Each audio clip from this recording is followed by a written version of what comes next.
हे चौथ माता, जो भी आपकी इस कथा को पूरा सुने और वीडियो को लाइक करके चैनल को सब्सक्राइब कर ले, उसकी सुहाग की हमेशा रक्षा कीजिएगा। चलिए अब कथा प्रारंभ करते हैं। बहुत समय पहले की बात है। एक साहूकार के 7 बेटे और उनकी एक बहन करवा थी। सातों भाई अपनी बहन से बहुत प्यार करते थे, यहाँ तक कि वे पहले उसे खाना खिलाते थे और बाद में स्वयं खाते थे। एक बार उनकी बहन ससुराल से मायके आई हुई थी। शाम को भाई जब अपना व्यापार और व्यवसाय बंद करके घर आए तो देखा कि उनकी बहन बहुत ही व्याकुल थी। सभी भाई खाना खाने बैठे और अपनी बहन से भी खाने का आग्रह करने लगे, लेकिन बहन ने बताया कि उसका आज करवा चौथ का निर्जला व्रत है और वह खाना सिर्फ चंद्रमा को देखकर उसे अर्घ देकर ही खा सकती है।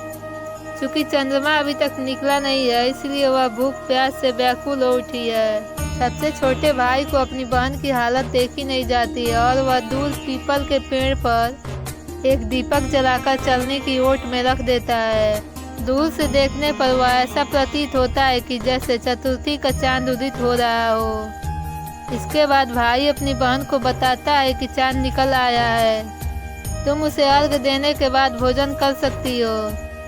बहन खुशी के मारे सीढ़ियों पर चढ़कर चांद को देखती है, उसे अर्घ देकर खाना खाने बैठ जाती है। वह पहला टुकड़ा मुंह में डालती है तो उसे छींक आ जाती है, दूसरा टुकड़ा डालती है तो उसमें बाल निकल जाता है और जैसे ही वह तीसरा टुकड़ा मुंह में डालने की कोशिश करती है तो उसके पति की मृत्यु का समाचार मिलता है और वह बौखला जाती है। तब उसकी भाभी उसको सच्चाई से अवगत कराती है कि उसके साथ ऐसा क्यों हुआ। करवा चौथ का व्रत गलत तरीके से करने के कारण देवता उससे नाराज हो गए हैं और उन्होंने ऐसा किया है। सच्चाई जानने के बाद करवा निश्चय करती है कि वह अपने पति का अंतिम संस्कार नहीं होने देगी और अपने सतीत्व से उसे पुनर्जीवन दिलाकर रहेगी। वह पूरे 1 साल तक अपने पति के शव के पास बैठी रहती है, उसकी देखभाल करती है। उसके ऊपर उगने वाली सुई नुमा घास को वह एकत्रित करती जाती है।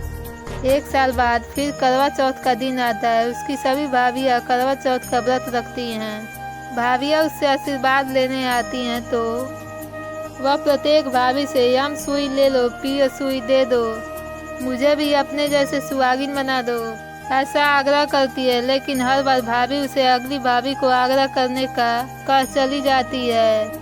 इस प्रकार जब 6ठे नंबर की भाभी आती है तो करवा उससे भी यही बात दोहराती है। यह भाभी बताती है कि चूंकि सबसे छोटे भाई की वजह से उसका व्रत टूटा था, अतः उसकी पत्नी में ही शक्ति है कि वह तुम्हारे पति को दोबारा जीवित कर सके। इसीलिए जब वो आए तो तुम उसे पकड़ लेना और जब तक वह तुम्हारे पति को जिंदा ना कर दे उसे नहीं छोड़ना।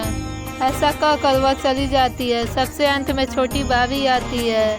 करवा उनसे भी सुहागिन बनने का आग्रह करती है, लेकिन वह टाल मटोली करने लगती है।